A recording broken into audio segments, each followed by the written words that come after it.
예, 안녕하세요. 여러분, 좋은 저녁입니다. 네, 반갑습니다. 필지경제신문 고남선 기자입니다. 20대 대선을 앞두고 여야 대선 경선 후보들이 치열하게 경쟁을 벌이고 있습니다. 오늘 그 사상 스튜디오에는 황교안 전 미래통합당 대표 그리고 전 총리님께서 함께 해주시고 계십니다. 인사 나누겠습니다. 반갑습니다. 예, 안녕하십니까. 반갑습니다. 네, 부산에 오셨는데 부산에 오신 소감 한 말씀 드리겠습니다. 제가 부산 명예시민입니다. 그 고향에 온 느낌이고 올 때마다 늘 편안한데 문제는 이제 부산도 경제가 많이 어려워졌다는 점이죠. 네, 부산의 경제가 흔들리는 것은 결국 민생이 흔들리는 것이고 또 현장이 흔들린다라고는 저는 생각합니다. 그런 면에서 꼭 부산 경제도 되살려낼 수 있도록 저도 마음을 모으겠습니다. 출마를 결심하게 된 계기가 이제 궁금합니다. 바로 직전까지 대통령 권한 대행을 하셨었기 때문에 아마 더더욱이 궁금하신 분들 많을 것 같은데요. 계기를 한 말씀 부탁드려주세요. 문재인 정권이 저를 불러냈습니다. 저는 뭐 그래도 좀 잘해주기를 바랬지만 계속 나라를 망가뜨리는 모습을 보고 그냥 있을 수가 없었습니다. 특별히 우리 민생이 도탄에 빠져버렸습니다. 집 하나 구하기가 왜 이렇게 어렵습니까?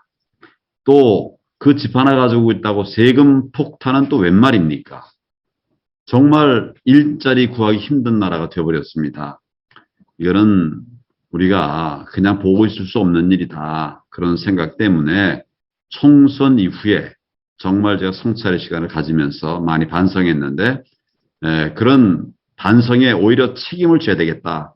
이런 생각으로 다시 이제 정치를 재개했고 반드시 정권 교체를 이루어서 대한민국 우리가 꿈꾸던 나라로 만들어 갈 수 있게 모든 힘을 다하겠습니다.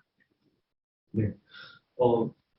문재인 정권을 심판하시겠다 이런 말씀으로 이제 해석이 되는데, 그런데 이제 지난해 총선에서 참패 원인이 황교안 전 대표에게 있다 이런 지적도 있거든요. 어떻게 생각하십니까? 제가 작년에 저는 죄인입니다. 이런 책을 쓴 일이 있습니다. 이겨야 할 선거에서 이기지 못한 죄인. 그래서 결국 이 정부의 폭주를 막아내지 못한 그래서 죄인이라는 말씀입니다. 그런데 어찌됐든 간에 지금 상황에서는 반드시 문재인 정권의 폭주를 막아내야 되는데 그런데 아직 그런 시스템이 마련되어 있지를 못합니다. 어떻게 보면 재집권할 수도 있는 이런 가능성을 엿보면서 그대로 앉아있을 수만은 없었습니다. 힘을 다 보태야 된다. 이런 생각에서 반성에 따른 책임감을 가지고 다시 국민들에게 나왔습니다. 네, 안녕하십니까. 오늘 저는 국제뉴스의 조하영 기자입니다. 코로나가 아니었으면 더 많은 기자분들이 함께 이 자리에 있을 수 있었는데 제가 대신해서 온라인상을 대신해서 제가 대표를 지금 하게도 드릴 텐데요. 대선 출마를 공식 선언을 하실 때 이전의 황교안은 죽었다. 다시는 두 번 실수하지 않겠다라고 하셨습니다. 와닿기는 한데 어떤 부분에서 달라진 부분이 있다면요? 그리고 어떤 부분에서 다시 더 많은 실수를 안 하실 거라는 생각하세요? 저는 올해 정책을 했던 사람입니다. 정부에 있었던 사람입니다. 그러면서 정치를 볼 때 국민들의 신뢰를 받지 못하는 점이 많이 안타까웠습니다. 제가 정치를 한다면 새로운 정치, 국민에게 신뢰를 받는 정치를 하자 이런 마음으로 정치를 했습니다. 예를 들면 우리 당의 일들을 내가 혼자 하는 것이 아니라 같이 하는 시스템을 저는 추구했어요. 이제는 영웅주의의 시대는 끝났다 이런 생각이고 소위 힘을 합해서 협력해서 요즘 융합의 시대 아닙니까? 정치도 그렇게 해야 되겠다 이런 생각을 하면서 새로운 시도를 했습니다. 새로운 시도를 하던 중에 지금 우리 현 상황에 맞지 않는 부분도 있었던 것 같아요. 예를 들어서 나는 대표지만 권한을 내려놓고 공정하고 깨끗한 공천을 하겠다. 뭐 이래 했는데 현실은 아직까지 괴리가 있는 것 같습니다. 제가 생각했던 어떻게 보면 정치적 감각의 정책적 감각에 기한 정치, 이제 그것은 바꿔야 될 때가 됐다. 이런 생각을 하고 또 양보하고 내려놓는 정치, 이 부분에 관해서도 아직 때가 되질 않았다. 이런 생각을 합니다. 그래서 정말 과감하게 싸워야 될 때는 과감하게 싸우고 또 내 측근들을 챙겨서 같이 팀을 만들어갈 때는 팀을 튼튼하게 세우고 그리고 또 양보할 때는 과감하게 양보하는 이런 정치를 해야 되겠다. 과거에 내가 잘못한 것들에 대해서는 철저하게 반성해서 바꾸고 또 내가 잘했다고 말할 수 있는 부분들은 더 강력하게 세워서 추진해 나가겠다. 뭐 그런 취지에서 과거의 황교안은 죽었다는 말씀을 드렸습니다. 네. 그 이후에 제가 1년 넘게 성찰의 시간을 거치면서 반성할 거 반성하고 고칠 거 고치고 국민의 소리를 들었기 때문에 이제는 정말 잘 해볼 수 있겠다 이런 생각을 하고 있습니다. 조금 이제 부모님을 생각하면 조금 돌려서 이야기를 한다든지 조금 배려한 발언을 많이 하시는데 지금 조금 바뀐 부분을 위해 좀 빠른 결단력 이런 부분이라면 좀 과감한 발언을 저희가 들을 수 있을까요? 제가 요새 할 수 없는 일을 하는 거는 쉽지 않은 일이죠. 할 수 있는데 내려놓고 있던 일들 회복하는 것은 가능합니다. 강한 발언을 말씀한다고 하면 제가 행동으로 보여드린 것이 예를 들면 통진당 해산 같은 거 정말 그 어려운 일이지만 제가 과감하게 도전했고 또 뜻을 이뤘습니다. 또 사실은 제가 그 문재인 정부 밑에서 사실은 이제 여러 가지 어려운 일들을 했지만 과거에 내가 걸어온 길들은 늘 싸워 이기는 이런 과정들을 쭉 거쳐왔습니다. 말을 세게 하라고 하면 할 수 있고 정책을 세게 하라고 그러면 할 수 있죠. 있는데 그러나 저는 어떻게 하는 것이 국민들에게 가장 유용한 정치일까? 늘 그런 점을 유념하면서 그렇게 정치를 해왔습니다. 그런데도 아직까지 국민들과 초점이 맞지 않는 부분, 이런 부분들을 제가 성찰하고 이제 바꾸겠다 이런 생각입니다. 요즘 제가 이제 부정선거 얘기를 하고 있는데 정치에서는 사실은 크게 이슈가 되고 있지 않습니다. 그러나 국민들 속에서는 특히 대한민국을 사랑하는 국민들 속에서는 굉장히 큰 반향을 가져오고 있습니다. 저는 강할 때는 강하고 또 신중할 때는 신중한 그런 새로운 정치를 보이도록 하겠습니다. 지지율을 많이 보고 계실 텐데요. 내부에서 지지율이 좀 빠르게 오르지 않는 이유를 분석을 해보셨을 텐데 어떻게 분석을 하고 계세요? 애정에 대한 너무 저를 아끼고 사랑했기 때문에 그에 대한 실망이 크셨으리라 이렇게 생각을 합니다. 그래도 다행히 전에 없었던 그 새로운 또 리더들이 나오고 있고 하기 때문에 지금 이제 이렇게 분산돼 있고 또 저는 뭐 다시 이제 정치 재개를 시작한 지가 얼마 되지 않았기 때문에 조금 더 시간이 필요하리라고 생각합니다. 그렇지만 국민들에게 가장 중요한 것은 먹고 사는 문제이고 또 정말 우리가 생각했던 가치를 잘 지키는 문제라고 생각합니다. 그런 저의 진정성을 국민들에게 보여드리면 국민들께서 다시 저에 대한 생각을 바꾸시리라고 저는 생각을 합니다. 방금 말씀하신 내용들을 종합을 해서 들어보면은 경선에서도 자신이 있다 이런 얘기로 들리는데 어떤 자신감을 가지고 계시나요? 경선에서 이기지 못하면 어디까지 갈 수가 있겠습니까? 이겨야 되죠. 경선이라고 하는 것은 여론조사로 되는 건 아닙니다. 그렇기 때문에 국민들께 제 진정성을 보여드리고 또 제 마음을 말씀드리면 국민들께서도 이해하시고 함께 하실 것이라 저는 이렇게 생각합니다. 제가 뭐 예를 들어서 지난번에 우리 당의 대선 후보 간담회 때 하나의 그 아이디어 정책을 낸 일이 있습니다. 뭐냐 하면 깜짝 놀랄 1회 10억 벤처 창업 뭐 배틀, 뭐 이런 걸 이제 뭐 예를 들면 그런 걸 하나 제시를 했어요. 이것은 뭐냐면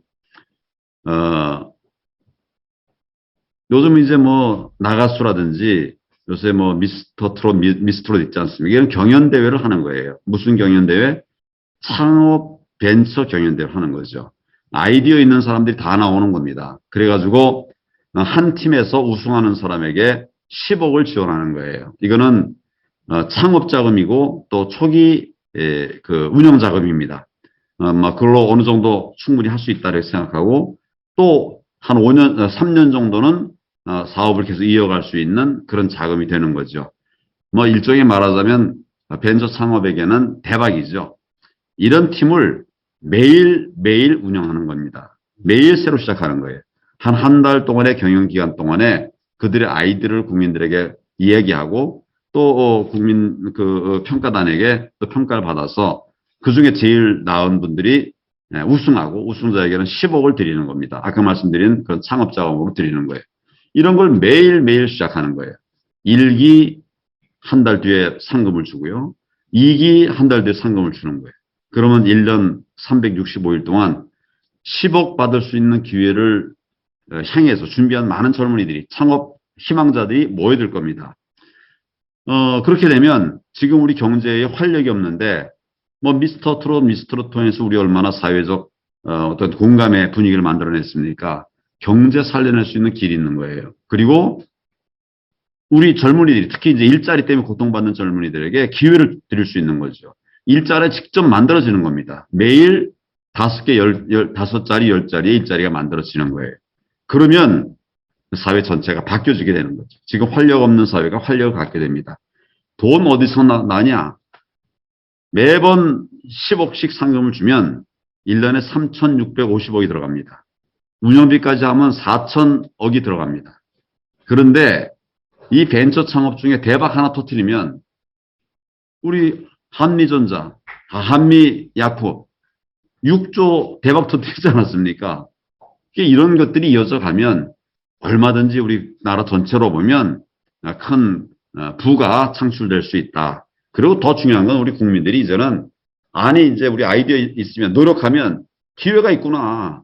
뭐 이런 이제 희망을 드리는 거죠. 희망이 없어진 사회에 희망을 드리겠다. 제가 그런 말씀을 드렸습니다. 아마 이런 아이디어 어떤 후보들도 내지 않았었을 거예요. 저는 이제 현장과 부딪히면서 그분들의 희망과 또 그들의 생각을 현장으로 만들어서 현실화하기 위한 이런 노력을 했었는데 이런 것들을 국민들에게 말씀을 드리면 국민들께서 마음문을 여시리라고 저는 생각을 합니다. 네, 대표님의 그 경제 어떤 비전을 들었다고 이제 생각이 되는데, 그 질문 바로 이어서 문재인 정부의 경제 정책을 좀 평가를 해보신다면 어떻게 평가하실 수 있으시겠습니까? 경제 정책의 기본 틀은 소득주도 성장 아닙니까? 그러니까 이건 참 허황한 거예요. 그러니까 소득이 생겨서 그걸 써서 쓰게 되니까 뭐 투자를 하게 되고 투자하니까 일자리는 거꾸로 지금 하고 있는 겁니다. 쓸 돈이 우선 있어야지 출발이 하는 거 아닙니까? 근데 마중물도 없이 그 마중물을 그냥 이렇게 나라가 좀 돈을 퍼주는 것으로 이렇게 시작돼서는 굴러갈 수가 없는 거죠. 그래서 기본적으로 문재인 정권의 경제 정책의 실책은 시장 경제를 무시한 자의적 소득주도 성장에 있다. 저는 그렇게 생각을 합니다. 그러면 살리는 방법도 간단합니다. 간단해요. 시장 경제를 활성화하면 되는 겁니다. 그리고 시장 경제의 부작용만 막아주면 되는 거예요. 시장 경제를 막아주는 것이 바로 시장 규제거든요. 그것만 정부가 책임지고 나머지는 기업에 자유를 주는 겁니다.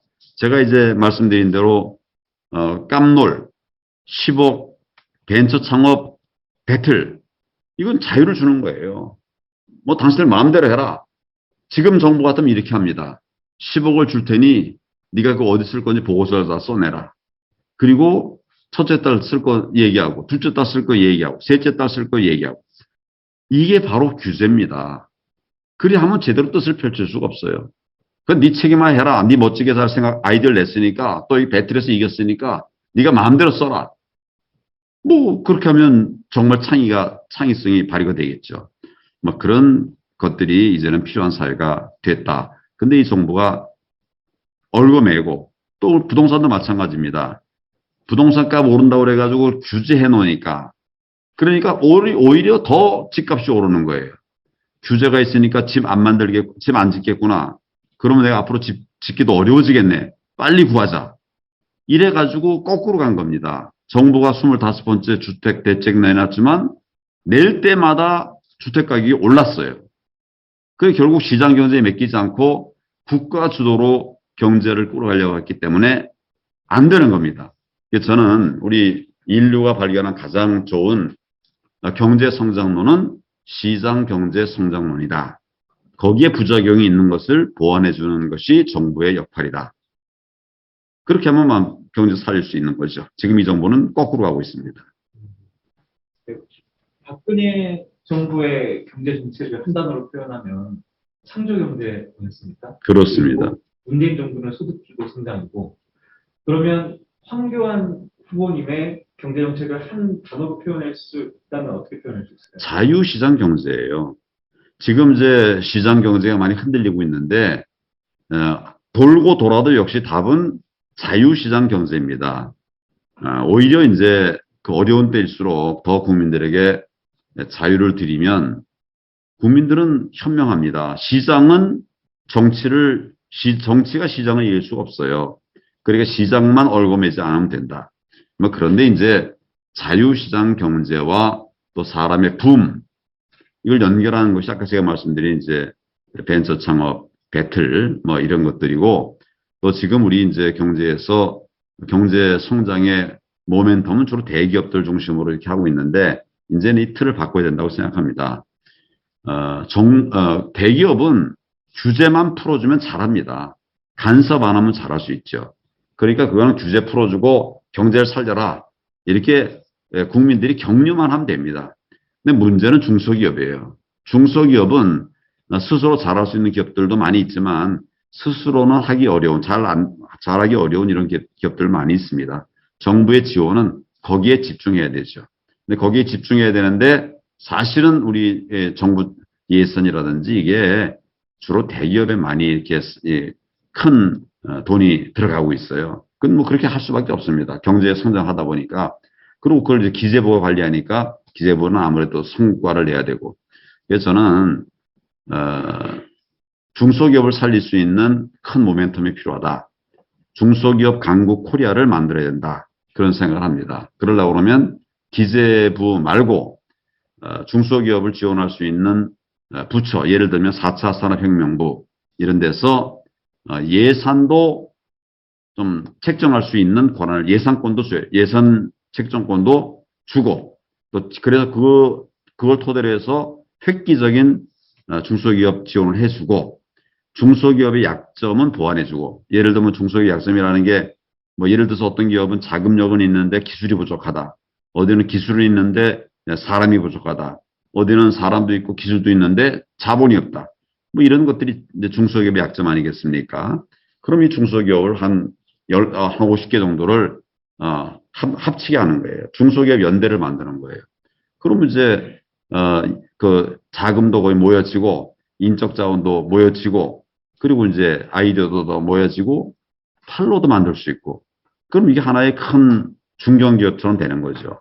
그렇게 해서 중소기업의 장점도 살리고 약점은 보완하는 뭐 이런 중소기업 정책 이런 것들이 이제 우리 사회에 지금은 새롭게 필요한 정책 아이디어 아니겠나 그런 생각을 합니다. 네, 황교안 후보님의 경제 정책을 한 단어로 표현하면 자유시장 경제고 또 자유시장 경제를 통해서 중소기업 강국 코리아를 만들겠다 이런 말씀. 그리고 네, 우리 사회에 소위 창업 붐을 일으키자, 제2의 벤처 붐을 일으키자 뭐 그런 예를 하나 제가 말씀을 드렸습니다. 네, 알겠습니다. 자, 그리고 그 화면에 함께 계신 우리 기자님들께서 질문 있으신 기자님 손 한번 들어주시겠습니까? 네, 아시아의 서수원 기자님 질문 듣겠습니다. 예, 안녕하십니까. 아시아의 서수원 기자입니다. 제 목소리 잘 들리시나요? 예, 잘 들립니다. 네, 네. 이렇게 온라인으로라도 이렇게 황교안 후보님 뵙게 돼서 참 반갑고요. 제가 두 가지 조금 질문을 좀 드리겠습니다. 첫 번째 질문은요, 제가 또 기자이기도 하지만, 대한민국 국민으로서, 그리고 청년으로서, 그리고 또 신혼부부로서, 이렇게 조금 궁금한 부분이 있어서 좀 질문을 드리겠는데요. 첫 번째 질문은요, 일단은 현 정부의 부동산 정책에 대해서 조금 전에도 비판을 해주셨는데, 좀 자주 하시는 걸로 알고 있습니다. 물론 후보님 외에도 이제 다른 후보님들도 부동산 정책에 대해 비판을 많이 해주시고 계신데, 황 후보님이 갖고 있는 부동산 정책의 해법이 있으시다면 간단하게 소개 가능할지 좀 여쭤보고 싶거든요. 이게, 이제 지금 주위 부동산 이제 중개업자 하시는 분들 이야기를 들어보면 다들 그런 이야기를 하세요. 지금부터 대선 전까지는 불장이라는 단어를 쓰시더라고요. 굉장히 부동산 가격이 굉장히 뛸 거다. 왜냐? 이제 후보들이 계속해서 부동산 정책을 내기 때문에 불안한 시국이기 때문에 뜰 거고, 그 다음에 대선을 치르고 나면 잠깐은 멈추겠지만 또다시 올라갈 거다. 희망이 없다. 이런 식으로 이야기를 하시는 중개업자분들이 굉장히 많으세요. 그래서 이 부분에 대해서 일단 첫 번째로 여쭤보고 싶고요. 먼저 이제 첫 번째 질문부터 좀 여쭤보고 다음 질문부터 이어가겠습니다. 부동산도 하나의 시장입니다. 부동산 시장 아닙니까? 그러면 수요 공급의 원칙이 또 지배되는 것이에요. 집이 많으면 값이 싸집니다. 집이 없으면 올라갈 수밖에 없어요. 규제하면 집값 올랐다. 아까 우리 이 정부가 잘못한 그 대표적인 실정 아니겠습니까? 그러니까 저는 부동산 대책의 첫째로는 집 공급이 우선 돼야 됩니다. 집 공급이 안 돼가지고는 방법이 없어요. 그럼 어떻게 집을 많이 공급할 수 있느냐? 지금 재개발, 재건축 막혀 있습니다. 이 정도 완전히 꽉꽉 죄어놨어요. 집 못 만드는 거죠. 그러니까 재개발, 재건축을 활성화하는 것이 하나의 큰 틀입니다. 두 번째는 노후주택 많이 있어요. 이런 노후주택들을 리모델링 하는 겁니다. 바꾸는 것이 전국에 한 300만 정도의 노후주택들이 있습니다. 1, 2층짜리를 7, 8층으로 올리면 훨씬 더 많은 집들이 나올 수 있고 또 좋은 집들이 생겨날 수 있는 거죠. 그래서 많은 집들을 만들어 공급해야 된다. 그것도 국민이 원하는데 지금 이 정부는 집 마련한다고 하면서 국민들이 별로 원하지 않는 곳에 또 뭐 집을 짓겠다고 하고 있으니까 이게 이중적으로 고통을 주는 거죠. 둘째는 집을 많이 줄 때 싼 집을 줘야 됩니다. 그래야 내가 살 수 있는 집이 되는 거죠. 제 계획의 두 번째는 행복한 마이홈 프로젝트를 추진해야 된다. 이런 생각을 합니다. 어떻게 집값을 싸게 할 수 있느냐. 우리 MB 정부 때 반값 아파트를 했고 실제로 집값이 내려갔어요. 전체적으로. 뭐 최근 들어서는 이명박 대통령 때가 그랬습니다. 그리고 지난 박근혜 정부 때도 집값이 상당히 안정이 됐었어요. 그런 것을 왜 필요한가 하면 싸야 우리가 집을 살 수 있는 거죠. 집 하나가 30억이다. 이러면 뭐 살 가망이 없는 거죠. 그러니까 싼 집을 공급을 하고 그 대신에 싼 집을 좋은 집으로 하려고 그러면 뭐 예를 들면 쉽게 얘기하면 부지는 땅은 정부나 공공기관이 가지고 있는 것을 활용하고 집만 지으면 자동적으로 반값 아파트가 되는 겁니다. 그런 것들을 많이 찾고 또 높게 지어가지고 전체적으로 집값이 싸게 또는 이를테면 그 건축회사가 건축을 하게 되면 아무래도 건축가가 좀 올라가게 됩니다. 그 H공사나 이런 데서 공공기관에서 직접 시공을 하는 그런 노력을 해서 마진은 수익은 최소화하고 또 경영에 필요한 정도만 하고 나머지 이익은 국민들에게 돌려드리는 이런 방법이 있을 거예요. 그것도 한 가지 중요한 것은 이제 대출 규제를 푸는 것이죠. 다 자기 돈으로만 살 수는 없을 거예요. 그러니까 일정한 정도의 돈을 이제 열심히 벌어서 또 적정한 가격의 아파트를 사되 거기에 대출까지 붙어지면 내 집 마련의 꿈이 이루어지는 겁니다. 그건 굉장히 쉬운 거예요. 근데 안 만들어 놓으니까 이게 꼬이는 겁니다. 예. 네, 답변 감사합니다. 일단 다음 정부 때는 이제 꼭 국민들에게 그런 부분들에 있어서 신뢰가 회복되는 정부가 좀 되길 바라보고요. 그리고 다음 질문입니다. 조금 계속 경제에 관한 이야기를 하고 있는데 조금 결을 좀 달리 해서요. 조금 막연한 질문일 수도 있겠습니다만 좀 궁금합니다. 대선 승부 결과에 대해 한치 앞을 내다볼 수 없는 지금 상황이잖아요. 정권 교체 가능성을 황 후보님께서는 한 몇 퍼센트 정도로 보고 계시는지 좀 여쭤보고 싶습니다. 정권 교체라는 건 all or nothing 아니겠습니까? 뭐 저는 우리가 이길 가능성 100%로 생각하고 싶습니다. 이 정부는 지금 계속 실정을 이어가고 있지 않습니까? 국민들에게 실망을 주고 있어요. 국민들께서 다시 또 문재인 정권 2 그거 하시기 원하는 국민들 없을 거예요. 그러면 결국은 정권 교체는 이루어진다. 우리가 그 역할을 해야 된다고 한 생각이고 아직은 부족합니다. 아직도 부족합니다. 그렇지만 우리 당은 지금 변화되어 가는 과정 중에 있어요. 저쪽은 무너지고 우리가 변화돼서 올라간다면 결국 이길 것이다. 그래서 저는 지금 시대 정신도 이렇게 이제 우리가 사회주의를 향해서 가는 이런 정부를 원하지 않는다고 생각합니다. 우리가 잃었던 자유민주주의를 회복하는 이런 새로운 내일을 우리 국민들은 희망하고 있다고 생각하기 때문에 반드시 다음에 우리는 승리합니다.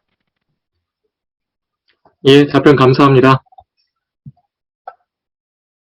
네, 또 다른 기사인데 뉴월드엔 김재훈 기자님 힘드셨는데요. 네, 반갑습니다. 뉴월드N의 김재윤 기자입니다. 먼저 이렇게 자리 참석하기 힘든 기자분들 위해서 온라인으로 이렇게 또 자리 만들어 주셔서 감사합니다. 현재 당내 지금 당대표들을 둘러싼 그 분란들이 조금씩 보이고 있는 상황으로 보입니다. 당대표 출신으로서 당내 현 상황을 어떻게 진단하시는지 질문 드리고 싶습니다. 김재현 의원 기자님, 좋은 질문해 주셔서 감사합니다. 저는, 요 앞에 이제 당 대표였었죠. 늘, 이렇게 화합하고 통합하는 것이 우리 승리의 비결이다. 이런 생각을 합니다. 그러나 적절하게 그냥 두루뭉술하게 이렇게 하나 되는 것은 힘을 낼 수 없다고 저는 생각합니다. 네, 그래서 다양한 목소리, 다양한 여러 가지 의견들이 나오는 것은 나는 뭐 전혀 나쁜 것이 아니다. 이런 생각을 합니다. 오히려 뭐 민주당 같으면 그냥 뭐 대통령이 한마디 하면 그동안 많이 토론하던 것들도 그냥 바로 정리해버리고 한 길로 가는 거 아닙니까? 뭐 이것은 민주주의적이지 못해요. 저는 지금 우리 당 안에 오히려 후보가 없다. 대선 주자가 없다. 그래가지고 정말 잠잠했던 그때가 불행했고 요즘 이제 여러분들이 나와서 여러 이야기를 하고 뭐 경선 룰에 대해서도 토론도 하고 뭐 이러는 거는 저는 뭐 긍정적으로 봅니다. 이런 힘들을 다 모아서 이제 총선 전에 후보는 단일화하고 우리 한 분이 나가서 경합하면 결국 국민들께서 우리 대표를 찍어 주실 것이다. 선택해 주실 것이다. 이런 생각을 합니다. 지금 상황 잘 관리만 하면 우리의 큰 자원이 되리라고 생각합니다. 이 결정성 룰이 나와서 말씀드렸는데 오늘 나온 게 역선택 방지에 대해서 지금 현재 우리 각각 후보인들에 대해서 의견이 좀 분분한 상황인데 우리 황 후보님께서는 우리 전체 주민들 국민의힘 정성에서 역선택 방지를 어떻게 바라보고 계십니까? 지금 역선택이냐 그걸 채택하거냐 말 거냐 하는 것은 결국 우리 당의 후보들을 누구를 뽑을 거냐 하는 문제거든요. 그러면 당의 당원들의 의견이 반영되는 것이 필요합니다. 다른 당의 후보가 아니라 우리 당의 후보를 뽑는 것이거든요. 그리고 우리는 이런 정치를 하겠다라고 우리 대표로 후보를 뽑아서 국민들에게 선을 보이는 겁니다. 그렇다고 하면 우리 당원들의 뜻이 반영되지 않는 또는 거꾸로 다른 반대 의견이 만들어질 수 있는 이건 뭐 어떻게 보면 조작이죠. 그런 가능성은 차단을 해야 바꿔 말하면 역선택을 차단해야 우리가 생각하는 우리의 후보가 만들어지지 않겠나 그런 생각을 갖습니다. 그리고 지금 우리 당원 당규도 국민들의 의견 반, 그 다음에 우리 당원들의 의견을 반 이렇게 듣도록 합리적으로 잘 조정이 되어 있습니다. 그래서 저는 우리 당원 당규에 특별한 사정이 없으면 우리 당원 당규에 따르는 것이 좋겠다 그런 생각입니다. 이거 좀 말씀드렸는데 조금 더 다른 정치인들 너무 보니까 제가 알기로는 이 한국 분께서는 2003년도에 동부지청에 찾아놓은 계셨고 2011년도에 우리 고검에 부장 우리 검사장 하셨습니다. 그리고 현재 2021년 10년 뒤에 우리 부산을 오셨는데 그때와 지금의 부산 어떻게 좀 달라지고 어떻게 조금 지금 현재 가지고 있는 문제는 무엇이고 어떻게 발전했으면 좋겠다. 그리고 또 한국 분이 가지고 있는 부산의 발전에 할 수 있는 부분이 있다면 2003년은 행복했지만 미래가 잘 안 보이는 때였습니다. 이 부산이 발전할 수 있을까? 꽉 막혀 있고 지리적으로 좀 구조적으로 좀 어렵고요. 그런 시기였는데 저 개인적으로는 굉장히 행복했던 이런 시기였습니다. 2011년은 많이 바뀌었더라고요. 여러 이제 SOS 사업도 이제 많이 활성화되고 또 이제 뭐 도로도 생각했던 못했던 도로들이 만들어지고 뭐 이런 또 아마 그때 이제 이렇게 그 뭡니까 저 큰 다리 뭐 광안리대교 그런 구상도 아마 그때 시작됐던가 뭐 그랬던 것 같아요. 그래서 발전을 도모하는 그런 시대였었고 굉장히 역동성을 느꼈었습니다. 그러니까 2003년도는 안정성을 느꼈지만 잘 미래가 보여지지 않는 때였다면 2011년도는 굉장히 발전이 막 이렇게 눈앞에 보이는 것 같은 뭐 이런 아주 역동적인 시기였는데 근데 뭐 약간 좀 불안정한 상태는 유지됐었어요. 그러니까 아직 이제 이게 세팅이 안 된 상태였죠. 그러니까 지금은 이제는 어느 정도 이 부산도 큰 메가시티가 되어 있다. 그리고 그에 맞는 그런 그 메가시티가 되어 있다라는 하는 생각이 드는데 우리 대한민국 경제가 전체적으로 오랫동안 어려우니까 그 여파가 또 가장 크게 닥쳐와 있는 것이 바로 이제 부산이 아닌가 싶습니다. 그 선박 사업이라든지 또 뭐 무슨 두산중공업도 넓은 의미의 부울경이니까 그 시스템이 그런 뭐 타격이라든지 또 전통 산업에 지금 부산은 강점이 있었는데 이제 사실 이제 그 4차 산업혁명 시대에 미래 산업에 대한 준비가 아직 좀 부족했던 거 아닌가 그런 생각이 듭니다. 그래서 이제는 사실은 과제가 좀 더 많아졌다 그런 생각을 합니다. 네. 네, 아주경제 박신혜 기자입니다. 우리 후보님을 그 태극기 부대와의 관계나 뭐 정강훈 목사의 관계 같은 경우에 뭐 이제 후보님을 너무 오른쪽으로 너무 치우친 거 아니냐 뭐 이런 목소리가 있는데 후보님의 생각은 어떠신지 한번 보면. 저는 늘 중립입니다. 무슨 중립이냐? 헌법 중립. 헌법의 가치에 아주 충실한 그런 정치인이고 또 공무원이었습니다. 뭐 그걸 대변하는 이제 헌법 가치를 대변하는 것이 시장 경제 또 자유민주주의 아니겠습니까? 저는 거기에 하나 더 덧붙여서 법치가 굉장히 중요하다. 법의 지배가 헌법 가치의 핵심 중에 하나다. 이런 생각을 합니다. 큰 덩어리 셋을 말하자면 그거예요. 저는 자유민주주의를 지키는데 아주 강력합니다. 저는 시장 경제를 지키는데 열정이 있습니다. 법 지키는데도 저는 역량이 있고 또 그동안 그렇게 해왔습니다. 이것을 극우라고 한다면 이게 우측이라고 하면 그게 뭔지 모르겠어요. 사실은 좌라고 하는 거는 바꾸자는 거고 우라고 하는 건 지키자는 건데요. 지키는 거 아무거나 나쁜 걸 지키는 게 우가 아니고 좋은 걸 지키는 게 우입니다. 나쁜 걸 지키는 건 악이죠. 좋은 걸 지키는 게 우예요. 그 좋은 게 뭐냐? 사람마다 여러 가지 견해가 있겠죠. 바로 국민입니다. 국민들의 뜻이 모여진 게 뭐냐? 그게 바로 헌법이고요. 그래서 헌법 가치를 지킨다고 하는 거는 국민의 뜻을 지키는 거예요. 근데 그것을 뭐 강한 우다. 국민을 지키는데 강하다? 오히려 좋은 거 아닌가 싶어요. 오히려 악한 것을 심화해가는 것. 이게 이제 극좌죠. 그러니까 뭐 아무데나 극을 붙여서는 안 되는 거고, 저는 제가 뭐 예를 들면 나를 극우라고 하는 또 강성이라고 하는 거는 뭐 주로 광화문 집회를 했다 이런 것 때문에 그런 거 아닌가 싶어요. 근데 광화문 집회에 먼저 나온 분들은 국민들입니다. 우리 당에서 나간 게 아니고 국민들이 먼저 광화문 광장에 나가서 정부를 규탄하고 못 살겠다고 그랬거든요. 그럼 국민들을 강성 우파다. 저는 그렇게 말하는 거는 국민에 대한 모독이라고 저는 생각을 합니다. 먹고 살기 힘들어서 좀 살게 해달라고 외치는데 그걸 강한 우파다. 강성이다. 일자리 없어서 외치는데 그 뭐 강성이다. 그렇게 말할 수는 없는 거다. 저는 그래 생각을 합니다. 그리고 투쟁의 방법은 상황에 따라 다른 거예요. 제가 당대표였던 시절 그때는 참 엄혹했습니다.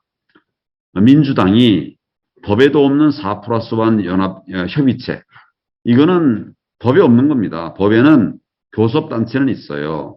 20인 의원을 가지고 있으면 교섭단체로 등록해서 협의하는 틀을 만든 거죠. 근데 무슨 4+1 협의체라고 하는 듣도 보도 못한 있지도 않은 말하자면 불법단체입니다. 그걸 통해 가지고 우리 민주주의의 근간인 선거법을 연동형 비례대표제라고 하는 이상한 그런 제도로 바꾸려고 하고 또 제가 법치를 말씀드렸습니다만 법치의 기본은 공정과 중립성이거든요. 근데 공수처를 만들어 놓고서 그게 무슨 검찰 개혁이다. 공수처가 대통령의 하수인인 거 다 알지 않습니까? 국민들이 다 알고 있지 않습니까? 대통령이 공수처장 임명하고 공수처 검사들을 대통령이 다 임명하는 거예요. 그래 놓고 수사하면 대통령 마음대로 하는 거 아닙니까? 이런 잘못된 정책들을 추진해 나가고 그것도 아주 무도하게 국회법도 어겨가면서 이렇게 이제 했단 말이죠. 그러면 이거 막아야지 그냥 놔둬도 되겠습니까? 그래서 국민과 함께 막기 위해 노력한 거예요. 그 결과 조국 전 장관 물러나게 했고 지소임에 막아냈고 국민들에게 소위 패스트 트랙에 올린 선거법, 공수처법, 검찰 개혁법 이런 것의 실상을 국민들에게 알려드리고 보여드린 거죠. 저는 국민들을 위해서 싸워야 할 때는 싸우는 정치인이 되겠습니다. 그러나 국민들의 어려움에 더 다가가고 국민들이 어려운 것을 찾아가는 그런 따뜻한 정치인이 되고 싶습니다. 그런 마음을 가진 사람에게 어떻게 뒤집어 씌워가지고 이걸 뭐라고 그럽니까? 하나의 정의를 가지고서 뒤집어 씌우는 이런 것은 아주 못된 정치라고 저는 생각합니다. 네, 말씀 잘 들었습니다. 이어서 바로 질문하겠습니다. 검찰 개혁법이라고 강한 어조로 말씀을 하셨는데 검찰이 개혁의 대상이 아니라고 생각하셔서 말씀하신 건지 아니면 지금 정부가 검찰 개혁이라고 하는 방법이 잘못된 것인지 그걸 좀 여쭤보겠습니다. 검찰에 부족한 점이 많습니다. 계속 개혁해 나가야 됩니다. 제가 장관 시절에도 계속 검찰 개혁을 이야기했고 검찰 개혁을 위한 노력들을 쭉 해왔어요. 그러나 부족하다고 해서 그걸 그냥 놔둔 채, 바꾼 것도 아니고 놔둔 채 또 다른 수사기관을 만드는 이런 시스템은 이건 아주 잘못된 겁니다. 공수처를 두고 말씀. 그렇죠. 지금 검찰 개혁이라는 게 결국은 공수처 만들겠다는 거였거든요. 실제로 검찰이 바뀐 것은 검경 수사권 조정에 의해서 이제 수사 기능이 경찰에 넘어간 그거예요. 근데 그건 과거의 정부부터 계속 추진해 오던 것을 이제 매듭 지은 거죠. 지금 이 정부가 생각하는 검찰 개혁의 핵심은 공수처법입니다. 검찰의 권한을 뺏는 거예요. 검찰이 수사하는 것도 자기 마음에 안 들면 공수처로 가져오고 또 그렇게 하는 거예요. 그러니까 검찰에는 수사권도 빼고 수사하는 것도 필요하면 공수처로 가져오고 뭐 이렇게 지 멋대로 하는 것이 공수처인데 그걸 검찰 개혁이라고 하면 국민이 믿겠습니까? 그리고 검찰 너무 잘하는 저는 그 의도를 다 알아요. 정부에 대해서 수사하는 검찰은 막아내고 공수처로. 또 자기의 마음에 안 드는 사람들은 공수처로 공격하고 그러겠다는 거거든요. 이건 정말 공정하지도 않고 지금 21세기인데 어떤 시대인데 이런 정말 반민주적인 그런 악법을 만든단 말입니까? 그거를 검찰 개혁으로 포장하고 있는 거 정말 사악한 일입니다. 대통령이 되시면 공수처 없애실 겁니다. 당연히 있어서는 잘못 태어난 기관이에요. 당연히 없어야 됩니다. 그리고 중요한 건 이제 검찰도 개혁해야 되거든요. 제대로 된 검찰 개혁을 추진해 나가야 되죠. 만약 이런 식이라 하면 법원이 판결 잘못한다 그래가지고 제2법원을 만들 겁니까? 뭐 나중에 그러다 보면 청와대 뭐 잘못하니까 제2청와대를 섀도우 캐비넷을 만들어야 될지도 모르겠어요. 이거는 정상적인 국정 운영이 아닙니다. 네. 국민의힘 내부, 그러니까 의원들뿐만 아니라 당원들 사이에도 의견이 분분하죠. 그 부정선거 관련해서 후보님이 홍보를 계속해서 이어가고 계신데요. 이것을 지지율과 연관시켜서 좀 비판하는 견해도 있습니다. 후보님의 현재의 입장 그리고 앞으로의 계획은 이에 대해 어떤 의견이신가요? 국정이든 정치든 뭐 국정이든 다 중요한 것은 국민입니다. 그러니까 내 중심으로 판단을 하는 것은 국민 중심적이지 못한 거죠. 제가 부정선거에 대해서 얘기를 시작한 것은 6월 28일 이후입니다. 총선은 작년 4월 15일 치러지지 않았습니까? 제가 부정선거에 대해서 이야기한 것은 금년 6월 28일 이후입니다. 뭐냐 하면 인천에서 연수을 재검표가 나온 뒤의 일입니다. 총선 직후에 많은 부정선거 의혹이 있었습니다. 그러나 저는 그 자료들의 근거가 출처가 불분명하지 않습니까? 그것으로서는 그 선거에 대한 이야기를 하는 것이 적절치 않다고 생각했습니다. 그러나 6월 28일 대법원 주관으로 실제로 투표한 투표용지에 대한 재검표, 그걸 다시 살펴보는 작업을 한 거예요. 이건 그러니까 주민들이 직접 투표한 겁니다, 유권자가. 그거 이제 이렇게 투표함에 모아놨던 거를 이제 의혹이 있고 시비가 있으니까 이걸 다시 꺼내 본 겁니다.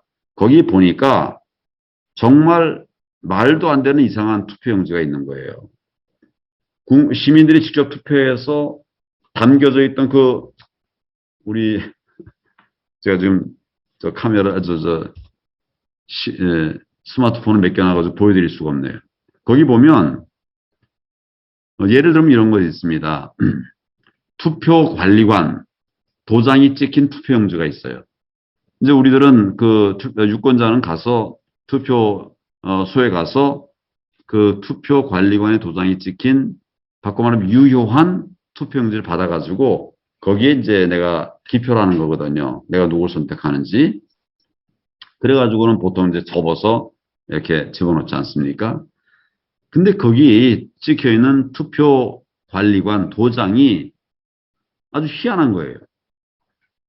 보통 도장, 거기에는, 투표관리관, 이렇게 도장이 선명하게 딱 써 있어요. 그게 도장 아닙니까? 근데 연수을에서 나온 투표용지 중에는 그 자리가 투표관리관 해놓고 찍은 도장이 그냥 시커먼 거예요. 시뻘건 거예요. 그냥 막 이렇게 막 인주를 뭉개놓은 것처럼 누군지를 식별할 수 없게 그렇게 막 뭉거져 있는 이런 투표용지가 나왔어요. 천여 장이 나왔습니다. 근데 여러분들도 마찬가지지만 내 투표소 갔는데 나한테 이제 그래가지고 투표용지 줬는데 또 보니까 관리관 도장이 그냥 시뻘겋다. 그럼 이건 뭐냐? 금방 이해하지 않겠습니까? 혹시라도 뭐 부주의하게 그냥 갔던 사람이 있다고 칩시다. 근데 그 1000명 중에 만약 이런 것이 있었으면 몇 명이라도 이의했을 거 아닙니까? 근데 그런 이의를 한 사람이 하나도 없었어요. 투표할 당시에는. 근데 나중에 재검표해 보니까 그런 이상한 투표 용지가 1000여 장이 나왔단 말이죠. 그럼 이거 이상한 일 아닙니까? 투표한 다음에 누가 그 투표한 투표 용지를 바꿔쓰겠다는 그런 얘기가 될 수 있는 거죠. 그래서 그 재검표 현장에서 나온 투표 용지라고 하는 증거물, 그것이 나왔기 때문에 이제 진상을 밝혀야 된다는 거죠. 이 투표 용지 어떻게 여기 들어가게 된 거냐? 그러면 누가 이 책임이 있는 거냐? 이걸 당연히 따져 물어야 되지 않겠습니까? 투표 끝났으니까, 선거 끝났으니까 이제 그래도 저래도 다 끝이다. 이건 안 되는 겁니다. 선거 불복은 하지 말자. 그게 정치인들의 인식이에요. 근데 선거 불복은 안 되지만 선거 불법, 바꿔 말하면 불법한 선거, 그것도 그냥 넘어가자. 이거는 아니죠. 이거는 지금 공소시효도 남아 있습니다. 예를 들어서 공인위조라든지 또는 직무유기라든지 이런 공소시효도 아직 남아 있어요. 그렇기 때문에 당연히 이것은 밝혀야 되고, 이런 거 그냥 넘어가면 이제 이 선거 조작을, 부정선거를 해왔던 이런 사람들은 이제 단계적으로 계속 그 범위를 넓혀가고 있는 거거든요. 내년 선거에서 만약 이 친구들이 이렇게 부정선거를 저지른다면 그럼 내년 선거 하나는 만해요. 그 민주주의가 사느냐 죽느냐의 문제입니다. 그래서 제가 얘기를 하는 거예요. 내가 개인적인 어떤 이익을 추구해서 일하는 것이 아니라 민주주의의 기본 틀을 바로 지켜야 된다.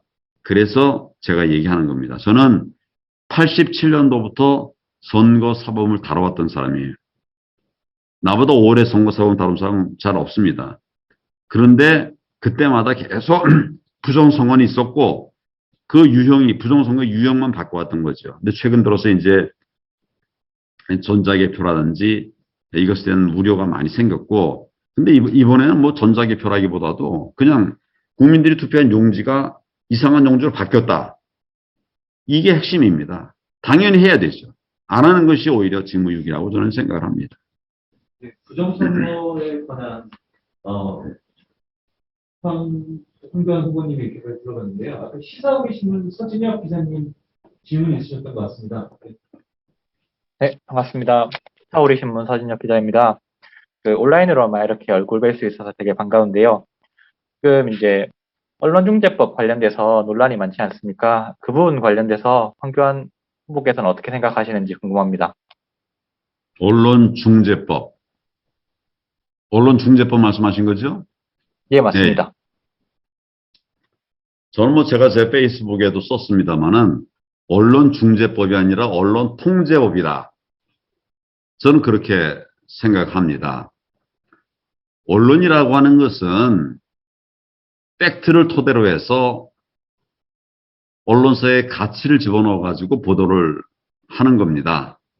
거기에 뭐 맞았다 틀렸다 하는 것은 사실은 국민이 판단할 일이지 정부가 개입된 이런 시스템에 의해서 판단해 가지고 뭐 잘못된 보도가 있으면 처벌한다, 제재한다 라고 하는 것은 민주주의의 근간에 대한 심각한 위협이라고 저는 생각합니다. 세계 어느 나라도 제 기억으로는 이런 그 보도 잘못했다고 해가지고 기자를 처벌하고 뭐 제재하는 이런 시스템은 전 보지 못했어요. 이거 아니라도 얼마든지 언론중재법이라고 하는 것이 있고, 또 잘못 보도를 하면 손해배상 청구할 수도 있고, 또는 뭐 고소도 할 수 있어요. 그런 제도가 있는데 언론중재법이라고 하는 제도적인 언론 입막음법을 만들어 놓고 뭐 그걸 추진하겠다고 하니 이건 정말 말이 안 된다라고 저는 생각을 합니다. 언론의 자유, 헌법에 정해져 있는 자유입니다. 이건 최대한 보장을 해야 되고, 그 언론 보도에 따른 잘못들은 스스로 감당을 하면 되는 거예요. 법으로 규제해가지고 그렇게 모든 것을 다 법으로 주관하려고 하는 그런 국가주의적 사고관을 버려야 된다고 저는 생각합니다. 네, 답변이 되셨으니까 또 다른 기자님들 질문 좀 받겠습니다. 네, 뉴스프리즈 최슬기 기자님 질문 받겠습니다. 네, 반갑습니다. 뉴스프리전 최슬기 기자입니다. 대선이 1년도 채 안 남았는데 어떤 선거든 선거철만 되면 나오는 논란 단골 메뉴가 막말, 말실수 논란입니다. 워낙 파장이 크다 보니까 십수년 전 말들이 회자되기도 하죠. 예, 근데 가까운 예로 2004년에 정동영 당시 열린우리당 의장의 노인 비라 발언도 있고, 근데 황 후보께서도 2004년 당시에 아마 부산 여자들이 드세다 라고 말을 해서 여성 비하 발언 논란에 휩싸인 적이 있지 않으십니까?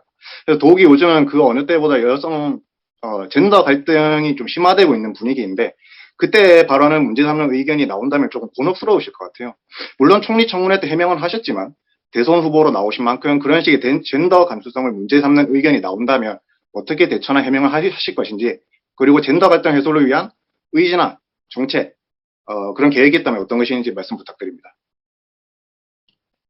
젠더 이슈에 대해서는 우리 사회가 뭐 굉장히 인식이 부족했던 때로부터 지금 현재는 뭐 굉장히 그 인식이 분명해진 이런 상황으로 바뀌었다라고 생각합니다.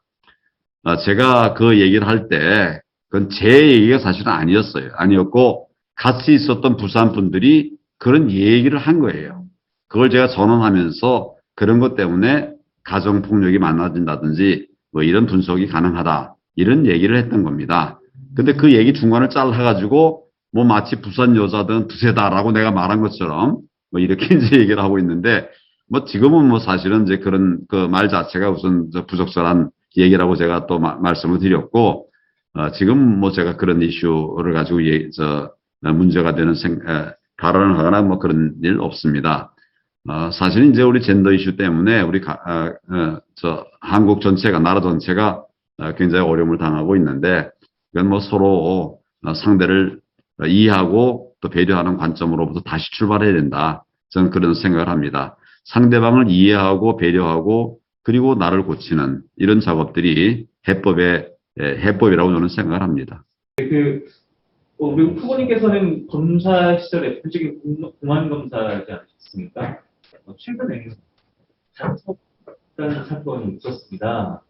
예전에 안철수 후보가 안철수 국민의당 대표가 이 세상, 요즘 세상에 간첩이 어딨냐 이런 얘기도 했었는데, 실제 간첩이 문재인 정부 들어서 잡히게 됐는데 어떻게 생각을 하시는지 좀 궁금합니다. 깜짝 놀랐습니다. 정말 백주대낮에 대한민국 한복판에 있는 우리 국민, 뭐 저도 우리 대한민국 국민의 한 사람이니까 어떤 역할을 하고 있지만, 그런 국민에 대해서 북한이 지령을 내렸다. 지난 대선에 대해서 지령을 내렸다. 자유한국당 망하게 하고, 또 이 황교안은 뭡니까? 매장하도록 해라. 이렇게 지령을 내렸다는 겁니다. 누구에게 지령을 내렸냐면 청주 간첩단에게 내렸다는 겁니다. 제가 지금 이런 말씀을 드리는 이유는, 그럼 북한의 지령을 받은 간첩단이 가만히 있었겠냐? 가만히 있으면 북한의 응징을 받습니다. 움직였어요. 그러니까 4.15 선거에, 총선에 북한 간첩들이 북한의 지령을 따라서 움직였다. 이게 정말 정상인 나라냐, 그런 생각을 합니다. 하나의 가설이 아니라 실제로 움직였다고 볼 수밖에 없어요. 안 움직였으면 북한에서 그 간첩을 가만 안 놔둡니다. 우리 김정남 사건 보지 않습니까? 심각합니다. 그리고 그러면 이 간첩단이 과연 청주에만 있었겠냐? 우리 이석기 사건들 아시지 않습니까? 그건 동부지역당 사건이라고 그래요. 그 수도권의 동부지역에서 있었던 거예요. 청주에도 있었어요. 그러면 다른 데라고 없겠냐? 지금 우리 전역에 많은 간첩들이 있습니다. 근데 간첩이 있는 걸 있다고 그러면 그걸 뭐라고 그러더라? 무슨 하여튼 그것도 편향을 붙여가지고 그래 얘기를 해요. 이거 정말 말이 안 되는. 우리 현실은 북한들이 암약하는 가운데 살아가고 있어요. 그런데 국가보안법, 북한을 타겟으로 한 그런 법입니다. 그걸 무력화하고 있지 않습니까? 지금 이 정부 들어와서 국가보안법 적용됐다는 얘기를 거의 들어보지 못했어요. 또 국정원의 간첩 수사권을 없애려고 하고 있지 않습니까? 지금 국정원 외에 간첩 수사할 수 있는 기관은 없습니다. 경찰? 오랜 시간 걸립니다. 아직 부족합니다.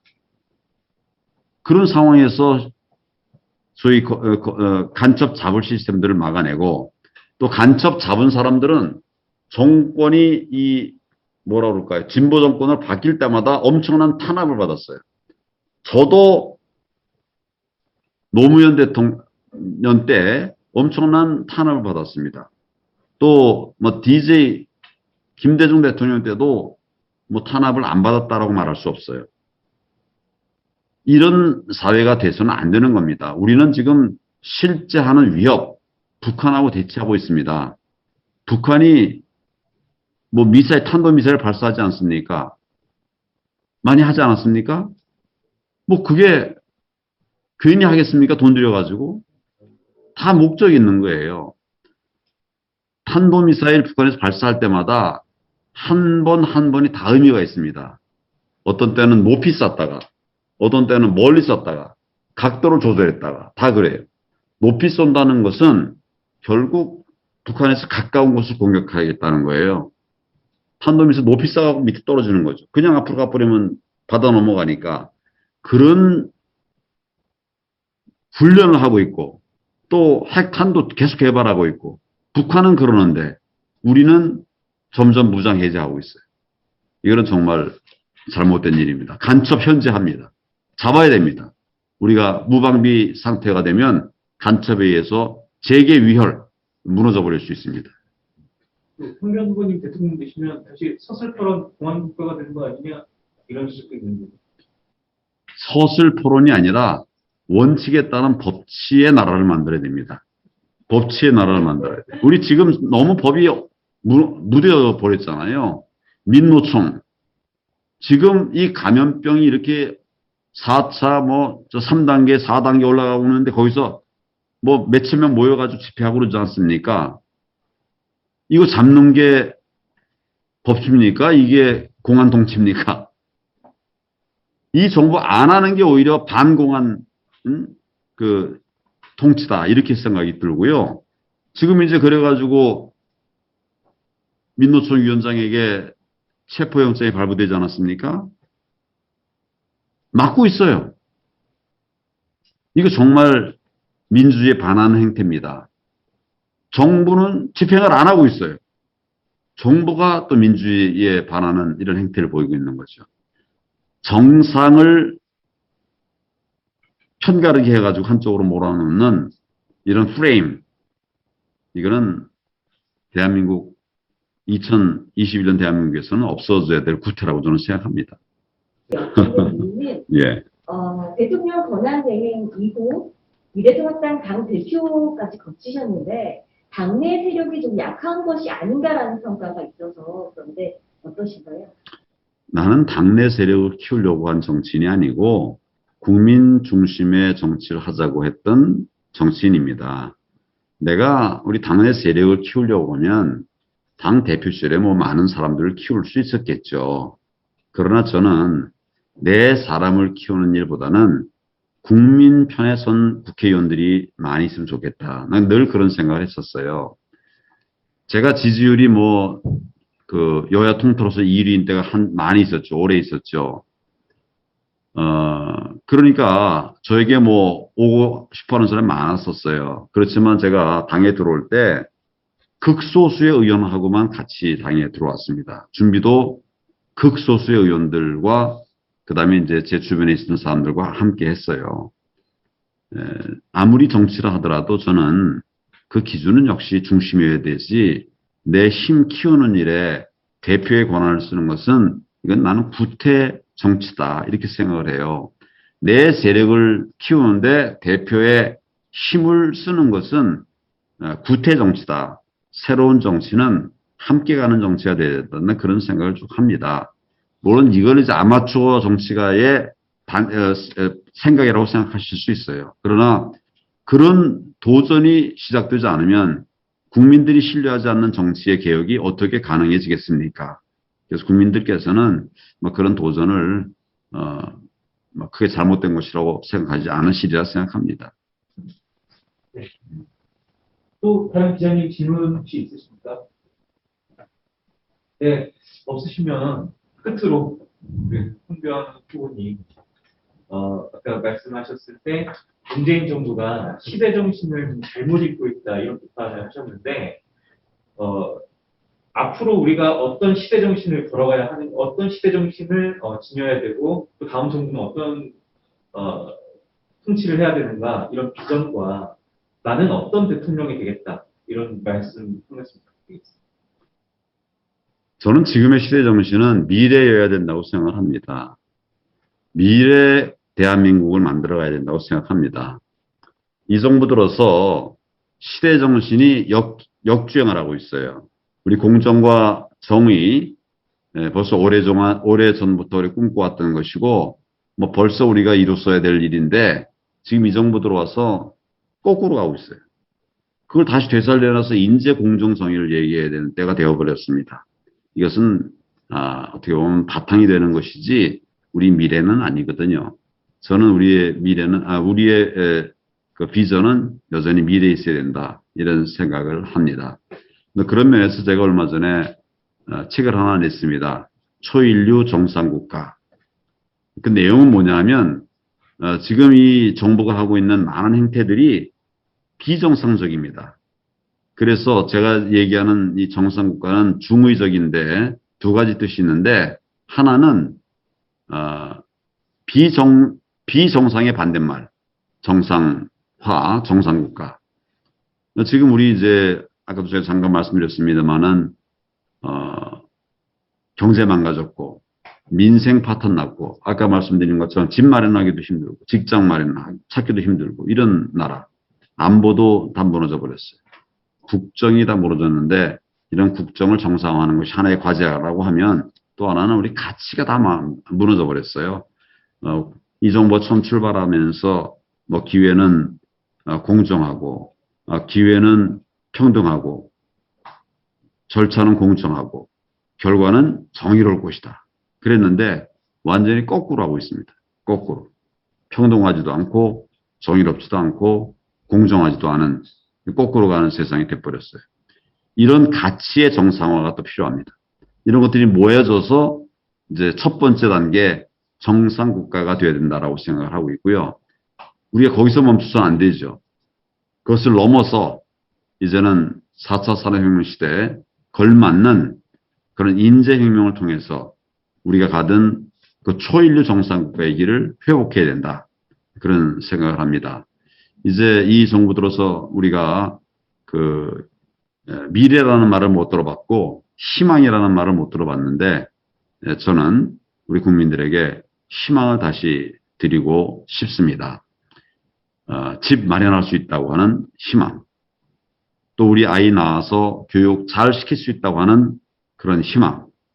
우리 아들들이, 자녀들이, 딸들이 뭐 나중에 성장하면 취업을 할 수 있다는 그런 희망. 결혼할 수 있다는 희망. 자녀 잘 키울 수 있다는 희망. 좋은 학교 보내서 자녀 잘 키울 수 있다고 하는 희망. 정말 이런 희망이 있는 나라를 만들고 싶습니다. 국민 여러분들과 함께 국민 지키는 정치인이 되겠습니다. 감사합니다.